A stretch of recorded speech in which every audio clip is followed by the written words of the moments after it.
want to ask, since there is a lot of conversation around the regime change, Mr. Kalaman, if you can come in here as well, on the conversation of the regime change. Israel itself has also spoken about it may not be the end goal for Israel, but a regime change in Iran could be the consequence of the actions being taken by the United States as well as Israel. But is it going to be easy? Because within Iran as well, there may be anger against Khamenei and the current regime. But are the people also going to be backing a regime that is going to be backed by the United States and Israel? Is this change going to come easy, and is it going to happen? Well, those are great questions. I do think that the change will come from inside, inside Iran. You have to remember that I would put it, estimates about 95% of this population despises this regime. You also have a diaspora outside of Iran that consists of people that are scientists, engineers, all sorts of backgrounds. I don't think that what you're going to have coming in behind is going to be something that's going to be bad. I do think the problem with overthrowing a regime like this, especially for the Iranian people, is that they don't have weapons, they don't have guns, and I'm not advocating for that, but they've been getting mowed down in the streets, they've been getting thrown in the prisons, they've been getting blinded, they've been getting hanged, all these things.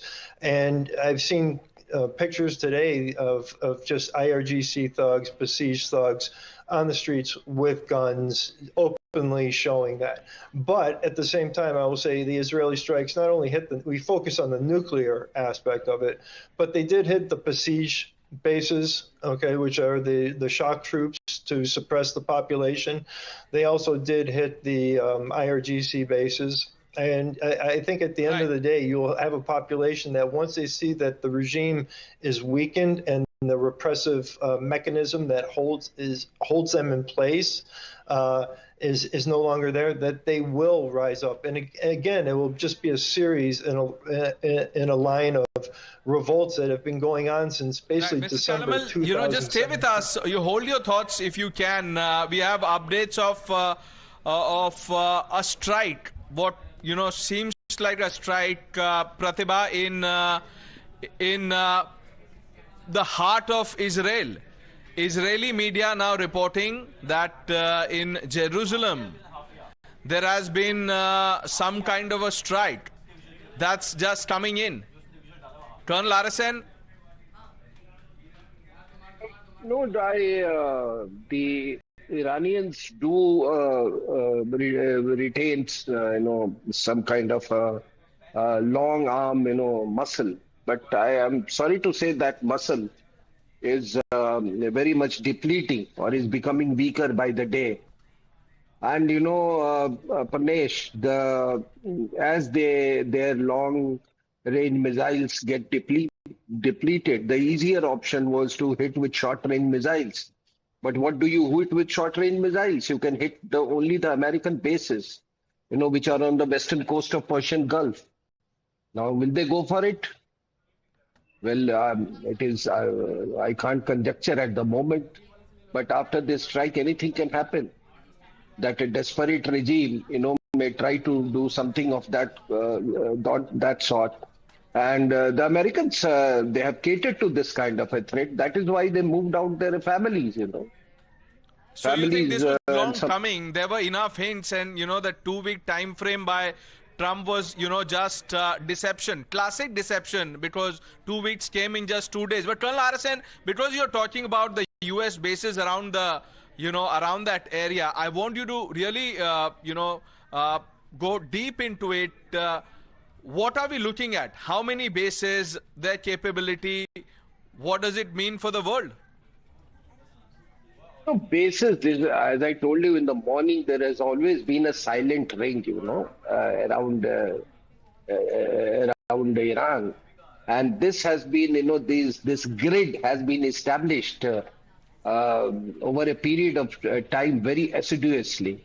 So, you have bases in Bahrain, you have base in Egypt, Iraq, Jordan, Kuwait, Qatar, Saudi Arabia, and UAE. So that is the kind of, there are 8 or 9 major bases and about about 20 other, and altogether maybe 20 bases, temporary and permanent. And of course, that base in Turkey. Now, the problem is that, as you would be aware, that in Istanbul, there is a OIC conference, Foreign Ministers Conference going on. While everybody, whether it is the Arab League or the OIC or Turkey, it has come, said that you cannot violate sovereignty of a, country and this and that. But nobody has come to aid of Let's Iran. see what happens on that front. But Priyank Tripathi is joining us, viewers, joining us live from Tel Aviv. It is not very far from Jerusalem, I think 70, 80 kilometers, apart. Priyank, there are reports of explosions in Jerusalem. See, Pranesh, the exact number of locations which has been hit by the Iranian forces is yet to be confirmed, and the kind of damage which it could have caused also is yet to be confirmed. But what I could see that one of the ballistic missile has just landed, it has been deviated by the GPS coordinate, disguise system by the Israelis inside this particular sea. So certainly the exact number of people who could have been affected is yet to be known. But this is the city of Tel Aviv, the capital city is certainly empty right now. People move towards a safer location, and once again they are coming back. But it was quite known for people when they realized that the Iranian nuclear facility has been hit by the US forces, and we know that Donald Trump has already stated that they have been working in coordination with Benjamin Netanyahu. So it was quite expected that there would be a barrage of missiles which will come towards the Israeli side, to be very specific, in Tel Aviv. But what we can tell you that these high-rise buildings which are right behind me remains to be unheard till what I can see from my eyes, but the exact assessment report is yet to be released by the IDF or any forces. Till wherever I can see, Pranesh, I cannot see any kind of smoke coming out, but it will take some more time, at least 2 to 5 minutes, for us to actually get information that which area has actually been hit by these ballistic missiles. Okay. Ominous signs, Pratibha, because, as you can see, the area behind Priyank, and, I would request if we can show Priyank full frame so that we have a better view. It is completely deserted. So when we say that the war is on, this is what a war zone looks like. Priyank, very brave of you to be standing there, sending us updates and, keeping our viewers informed. But just give us a sense of, the uneasy calm, almost the eerie silence around. Pranesh, certainly, this is what you were asking, and you can see this is one of the busiest streets of Tel Aviv, right next to the sea, where the vehicular movement has certainly been stopped. People who came out moving towards the shelters, those bunkers, have also started coming out. So the buses have started moving. It has become a day-to-day life for these Israelis to go and follow the protocol, which they follow very seriously. And as soon as the siren sounds have stopped, the buses which got stuck at one of the locations. Priyank, just stay with us. News just coming in. Israel has confirmed that the first barrage of missile strikes from the Iranian regime has happened. We are being told that 22 to 30 ballistic missiles have been fired, and the Israeli authorities are on the ground ascertaining the damage, the impact. Mr. Kalamel, this was expected. This is the least that the Iranians will have to do to show the world that, look, they are in this fight. I not only the least, I think it's about the most they can do at this point. I mean, there's other things they can do, such as threaten the Strait of Hormuz. They can even miscalculate and attack U.S. interests, and that would bring a horrific response. I think Khamenei's been miscalculating from day one. But with the ballistic missiles, you have to remember they have a finite supply. Israel's already taken out a number of them. They also taken out a number of launchers. And as the operations continue, better intelligence comes in as to where these launchers are, where these ballistic missiles are coming from, and to destroy them. So, Khamenei, we see decreasing pace and tempo of these ballistic strikes. This seems like the last shot of what he's got. He's throwing everything that he has at it. And again, they boast about having a hypersonic missile, and the truth is they don't have a true hypersonic missile. Even Russia is struggling to develop a true hypersonic missile. Okay, I also want to ask you now, we're seeing missiles being fired by Iran. Before I come to you, let me just go back to Priyank just a moment. Priyank, to get us a better understanding of what the situation is there, can you show us around? And you've been there for a few hours now. What have you witnessed? Yeah, but before the Pratibha, there's one more important message which is coming out, that the evacuation of Indian nationals have started.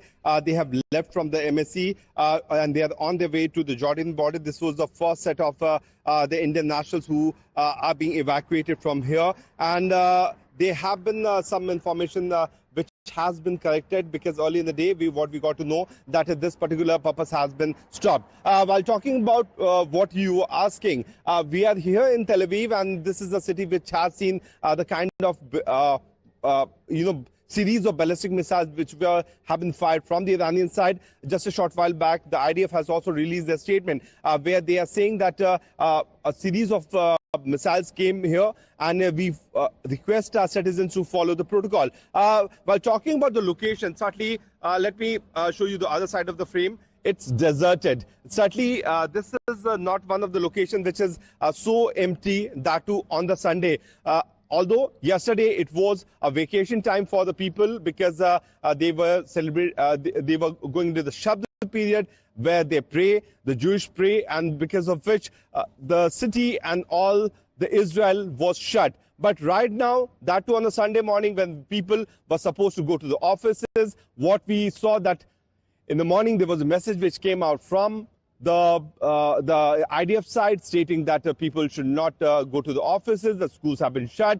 That is what is seen on the ground. There have been series of development which has happened throughout the morning, where the attack happened in Iran. Then Donald Trump coming out, and while talking about peace, he's also giving threat to the Iranians, saying that they have other targets also which can also be achieved. But here in the city of Tel Aviv, you can see it's all deserted. No one is here. Those buses which we saw few seconds back were the buses which was going back to a safer location, and certainly those people who stopped for the bunkers have certainly started moving towards their houses.